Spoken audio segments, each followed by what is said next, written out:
మోకాళ్లలో గుజ్జును పెంచి నొప్పిని తగ్గించి సర్జరీని దూరం చేసే ఫ్రీడమ్ వాక్. నంద్యాల జిల్లాలో బుధవారం రాత్రి నుంచి గురువారం ఉదయం వరకు భారీ వర్షం కురిసింది. బనగానపల్లె, కోయిలకుంట్ల, సంజమాల, కొలిమిగుంట్ల, మిడుతూరు మండలాల్లో కురిసిన వానకు లోతట్టు ప్రాంతాలు జలమలమయ్యాయి. వర్షానికి మిడుతూరు మండలంలోని కుందు, కాకిలేరు వాగులు పొంగి పొర్లాయి.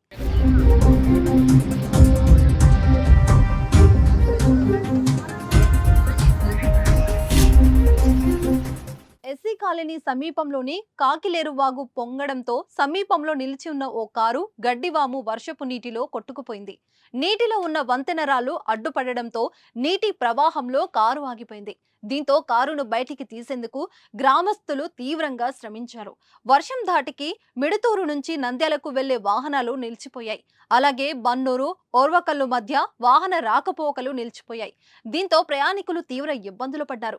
అలాగే పలు చోట్ల ఇంటి గోడలు కూలిపోయాయి. సంజమల్ల దగ్గర పాలేరు వాగు పొంగి ప్రవహిస్తుంది. కోయిలకుంట్ల డిపోకు చెందిన ఆర్టీసీ బస్సు వరద నీటిలో చిక్కుకుంది. బస్సులో లెవెల్ బ్రిడ్జి పై నుంచి వాగులో ఒకవైపు ఒరిగింది. ప్రమాదాన్ని గుర్తించిన డ్రైవర్ బస్సును నిలిపివేయగా బస్సులోని 25 మంది ప్రయాణికులు క్షేమంగా కిందికి దిగారు.